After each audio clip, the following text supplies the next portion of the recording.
Kansas sputters in second half, eliminated by Gonzaga in round of 32. Number 4 Kansas stayed right with number 5 Gonzaga for the first 20 minutes, taking a 44-43 lead into the half. However, the Jayhawks couldn't get anything going in the second half while the Bulldogs were red hot, ending Kansas's season 89-68 on Saturday in Salt Lake City. "We went into halftime excited. We was positive," redshirt senior guard DeJuan Harris Jr. said postgame.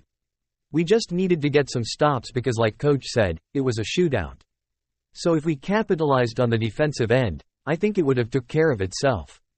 Gonzaga got whatever it wanted on offense, shooting 60% from the floor and 53% from three.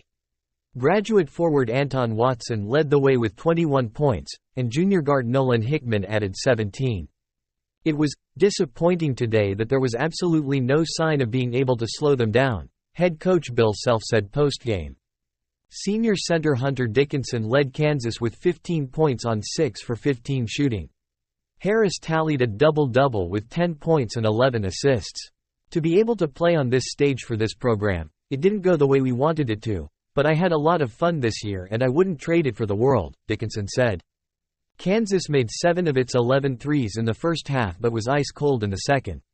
The Jayhawks shot 27% from the floor and 18% from three, tallying just 23 points. "In the second half, we didn't make anything, and they played lights out great," Self said. "Certainly put it on as bad the second half." Gonzaga won the frontcourt matchup early, with redshirt junior forward Graham Ike and Watson scoring the first 6 points of the game for the Bulldogs. Kansas missed its first 3 shots while Gonzaga got into the paint for high-percentage looks.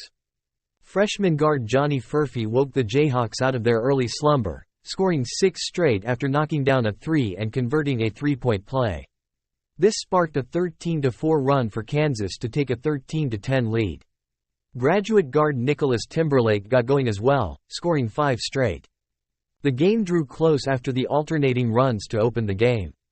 Harris knocked down a 3 and threw up a lob to junior forward KJ Adams to give Kansas momentum. Gonzaga stayed right there with neither team building a lead larger than 2 possessions. Gonzaga tied things up at 24-24 after redshirt freshman forward Braden Huff and junior guard Nolan Hickman hit triples.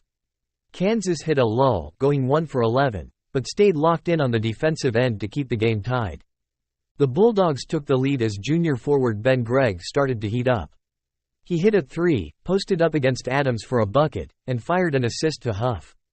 Gonzaga rattled off a 9-1 run, taking a 33-27 lead and forcing another Kansas timeout. Ike picked up his second foul, which allowed senior center Hunter Dickinson to get going. Dickinson scored 6 straight to cut the lead to 2 before Harris tied things up with a layup. Kansas then got hot from 3. Harris, Furphy and Dickinson rattled home triples to give the Jayhawks a 44-41 lead late in the first half. Junior forward Ben Gregg got on the offensive glass to cut the lead to 44-43 heading into halftime. The Jayhawks, a team known for struggling from downtown, shot 7 for 11 from 3 in the first half. Gonzaga shot 56% from the floor in a barn-burner of the first 20 minutes. Gonzaga punched first after the break, going on a 13-2 run to take a 56-49 lead. Hickman scored the first 5, then the Bulldogs got whatever they wanted inside, scoring 8 straight and forcing a Kansas timeout. The Bulldogs saw their lead grow to 63-49 after going on a 15-0 run while Kansas was held scoreless for over 4 minutes.